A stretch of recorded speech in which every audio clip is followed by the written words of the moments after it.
Welcome back, another episode. In Manhunt, the terrifying hunt for John Wilkes Booth has finally come to an end. The Apple TV Plus miniseries, which is partially based on James L. Swanson's book of the same name, delves into the 12-day search for Booth after his historic killing of President Abraham Lincoln in 1865. The show mostly follows Edwin Stanton, Lincoln's Secretary of War, as he leads the hunt and examines Booth's desire to project a positive image for the Confederate Army, as well as his friendship with the late president and his relationships with his allies. After Booth holed up at a farmhouse amid failed attempts to smoke him out, Boston Corbett shot and murdered him in Manhunt Episode 7. The episode picks up some time after Booth's capture. The majority of the episode focuses on the conspirators' trial, when Stanton attempted to establish a grand conspiracy against Mary Surratt, David Herold, Samuel Mudd, and Lewis Powell for their assistance to Booth in both the escape and the assassination. Stanton also anticipates that the trial will demonstrate that recently appointed President Andrew Johnson was somehow involved in Lincoln's assassination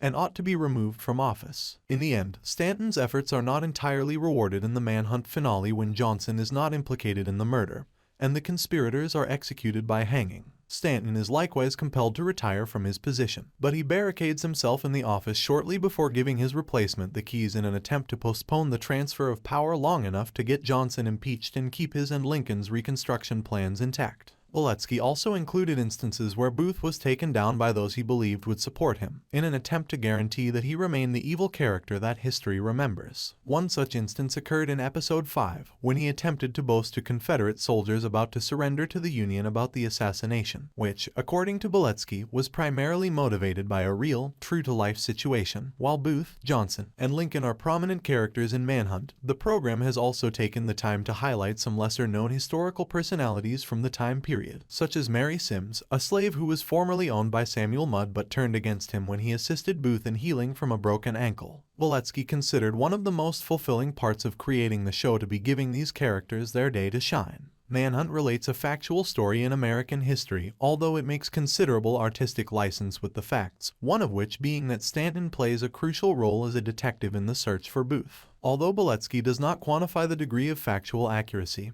he does recognize that the alterations in the show were made with the intention of reimagining the story as a true crime story. The actual conspirators' trial, in which Sims, Louis J. Weichman, and the duplicitous Conover testify against those on trial for assisting Booth, was another poignant scene in the production that Boletsky attempted to correctly portray. Boletsky had to go through the 1,000-page trial transcript in order to create this section of the narrative, but she wanted to keep one thing: none of the conspirators were permitted to speak. The conclusion of Stanton's Manhunt is rather bittersweet, as Stanton is forced to retire and Johnson appears to get away with having a possible conspiracy connection to Lincoln's assassination, despite his best attempts to keep the country united and apprehend the man who almost tore it back apart. As the program comes to a close, viewers are shown Stanton locking himself in his office to stall the changeover, which successfully resulted in Johnson's impeachment. However, Boletsky admits that their story almost ended a little bit later. For more videos, subscribe.